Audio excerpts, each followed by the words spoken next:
les ONG doivent forcément venir en complémentarité à ce que fait l'État. Parce que l'État ne pourra pas tout faire. L'État a des programmes sociaux, oui, il y en a beaucoup actuellement dans le pays. Dans le secteur éducation, si vous prenez, l'État a un programme d'éducation pour tous, éducation gratuite, mais il y aura toujours une bonne partie de la population qui ne pourra pas bénéficier de ces actions. Donc je pense que les ONG doivent cibler leurs actions, venir en complémentarité avec l'État, accompagner la société civile pour que cette société civile se renforce. Mais ça va prendre un bon bout de temps d'avoir une Haïti sans ONG. Il y aura toujours des ONG en Haïti parce que justement, c'est un État qui se renforce petit à petit. Et là, la population, elle est là. Il y a l'impératif humanitaire, on doit intervenir forcément.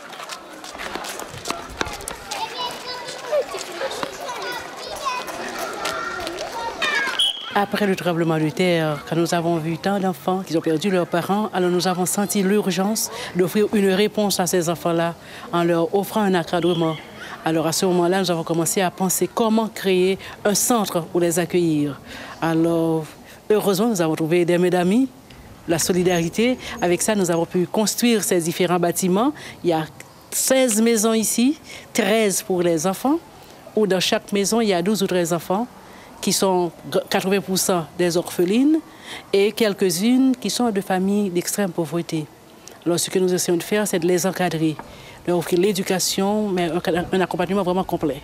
Depuis le mois de janvier, le 3 janvier dernier, nous avons accueilli 138 enfants et cette année, on est vraiment à 150 parce que l'œuvre était conçue pour accueillir 150 enfants.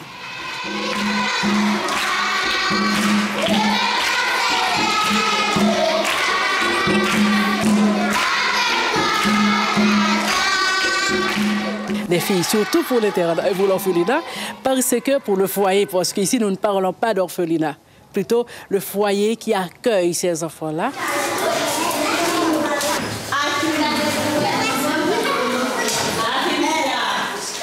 Pourquoi les filles? Eh bien, nous sommes des femmes religieuses éducatrices et les femmes ont moins de chances de réussite. Alors nous avons donné priorité aux filles, même quand au niveau de l'école, nous accueillons aussi des garçons.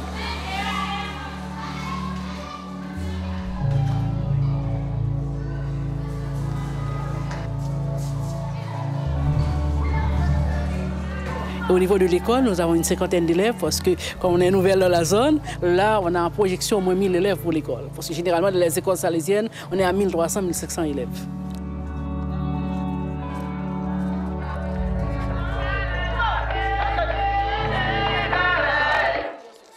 Les enfants vivent avec des mamans, des assistantes. Et il y a une communauté de sœurs aussi. Nous avons 4 sœurs, qui a le staff qui vraiment coordonne, qui accompagne les animatrices. Et nous avons 14 assistantes qui jouent le rôle de maman, où chaque semaine, elles ont des réunions, des formations continuelles. Non seulement au début de l'année, il y a un séminaire pour elles, mais au début, chaque semaine, elles ont des heures de réunion pour faire des évaluations, pour voir le fonctionnement des maisons, et à la fois qui assurent l'accompagnement des enfants dans les maisons.